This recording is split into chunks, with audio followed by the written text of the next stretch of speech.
घडलं असं कोणी तुम्हाला म्हणत असेल तर ते चुकीचं आहे.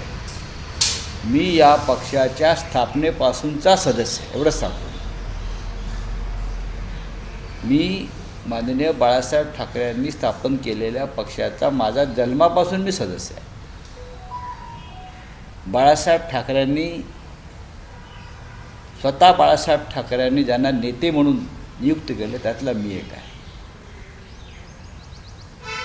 माननीय उद्धव ठाकरे, माननीय बाळासाहेब ठाकरे, मी यांचं काय नातं आहे हे सगळ्यांना माहिती आहे. त्याच्यामुळे अशा सगळ्या ज्या गोष्टी आणि बातम्यांवरती विचार करून जर कोणी काम करायला लागलो आम्ही तर पक्ष उभा राहिला नसता, पक्ष वाढला नसता. पण अशा प्रकारचं काहीही घडलं नाही. पण अशा प्रकारच्या अफवा पसरवल्या जातात. मी इतकंच म्हणतो की या पक्षाच्या स्थापनेपासून आणि माझ्या जन्मापासून मी या पक्षामध्ये आहे. सर, मुख्यमंत्र्यांनी खराब प्रकरणावरती सांगितलंय की कोणाला सोडलं जाणार नाही आणि राजकीय नेत्यांचे आर्थिक हितसंबंध होते असं देखील समोर येत आहे.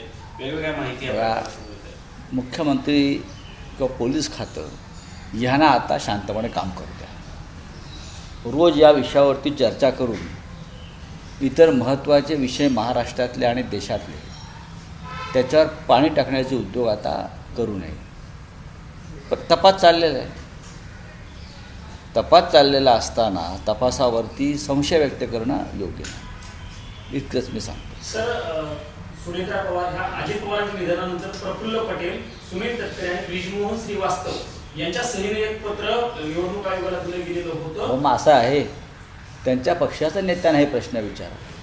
पक्ष सुनेत्रा पवारांनी निवडणूक आयोगाला पत्र मी कशा करता बोलू? त्यांच्या पक्षाच्या पक्ष ताब्यात घेण्याचा प्रयत्न तर असं आहे की त्याच्यावरती त्यांच्या पक्षाचे लोक बोलतील ना. शिवसेना कशा करता बोलेल? सर, काल सर्वपक्षीय बैठक झाली.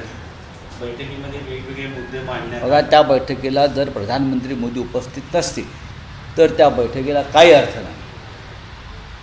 प्रधानमंत्री जर उपस्थित नाही सर्वपक्षीय बैठकीला आणि त्यांचे प्रतिनिधी म्हणून कोणी आले असतील तर त्या सर्वपक्षीय बैठकीला काहीही अर्थ नाही.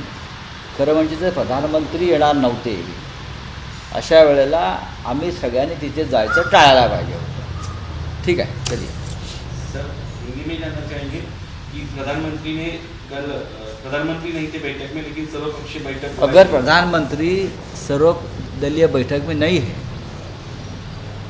तो उस बैठक का कोई अर्थ या कोई महत्व नहीं रहता है. अगर आपने ऑल पार्टी मीटिंग बुलाई है